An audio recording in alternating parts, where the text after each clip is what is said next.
नमस्कार दोस्तों, स्वागत है आपके अपने चैनल ओपिनियन जेस्टर पर। आज हम बात करने वाले हैं संशोधित सुनिश्चित कैरियर प्रगति योजना मतलब एमएससीपीएस पर नई रोक को लेकर। सीपीडब्ल्यूडी के 26 मार्च 2025 के ऑफिस मेमोरेंडम के मुताबिक अगर कोई कर्मचारी 10 साल, 20 साल या 30 साल की सेवा पूरी कर लेता है लेकिन उसे अगली प्रमोशन की मंजूरी नहीं मिलती है तो उसे एमएससीपीएस के तहत अपग्रेडेशन नहीं मिलेगा। एमएससीपीएस यानी modified assured career progression scheme केंद्र सरकार के कर्मचारियों के लिए 1 सितंबर 2008 से लागू की गई थी। इस योजना के तहत यदि किसी कर्मचारी को 10, 20 और 30 वर्ष की सेवा के बाद पदोन्नति यानी प्रमोशन नहीं मिलती तो उसे वित्तीय लाभ दिया जाता था, जिससे उसका वेतन बढ़ जाता था भले ही प्रमोशन ना मिले। लेकिन अब सीपीडब्ल्यूडी मतलब सेंट्रल पब्लिक वर्कर्स डिपार्टमेंट के नए आदेश ने एमएससीपी को लेकर स्पष्ट रोक लगा दी है। आइए समझते हैं कि यह मामला क्या है। सीपीडब्ल्यूडी के इस कार्यालय ज्ञापन के अनुसार अगर किसी कर्मचारी ने प्रमोशन से इनकार किया है तो उसे एमएससीपीएस का लाभ नहीं मिलेगा। जब तक अगली प्रमोशन की मंजूरी नहीं मिलती तब तक एमएससीपीएस के तहत कोई वित्तीय लाभ नहीं दिया जाएगा। कार्मिक एवं प्रशिक्षण विभाग मतलब डीओपीटी के पुराने आदेश के आधार पर यह निर्णय लिया गया है। प्रमोशन से इनकार करने की अवधि को एमएससीपीएस के तहत अगला वित्तीय उन्नति मतलब फाइनेंशियल अपग्रेडेशन देने में समय का हिस्सा नहीं माना जाएगा। इस फैसले की जड़ डीओपीटी के पुराने दिशा निर्देश में छिपी है।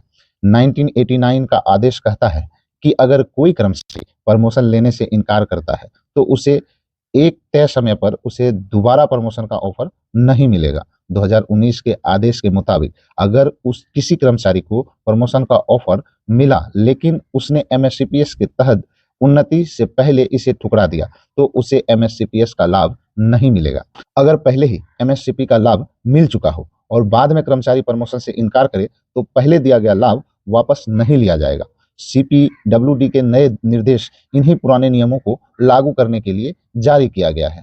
प्रमोशन में देरी का मतलब एमएससीपी का लाभ भी रुकेगा, जिससे कर्मचारियों को बड़ा वित्तीय नुकसान होगा। जो कर्मचारी प्रमोशन से इनकार करना चाहते हैं वो एमएससीपी से भी वंचित रह सकते हैं।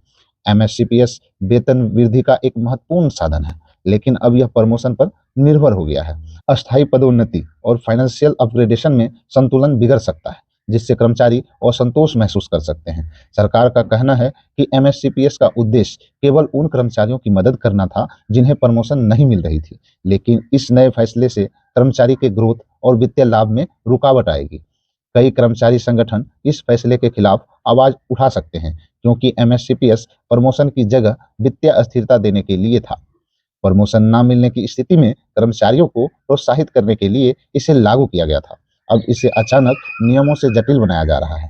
कर्मचारी संगठन इस फैसले को चुनौती दे सकते हैं। सरकार पर पुनर्विचार करने का दबाव बन सकता है। कुछ कर्मचारियों को जबरदस्ती प्रमोशन स्वीकार कराने के लिए मजबूर किया जा सकता है ताकि वो एमएससीपी का लाभ ना खोए। सीपीडब्ल्यूडी का यह आदेश सरकारी कर्मचारियों के लिए एक नया झटका साबित हो सकता है।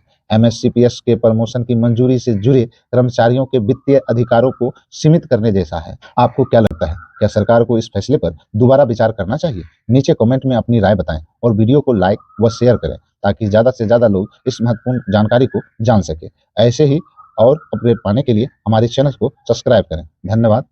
वंदे मातरम।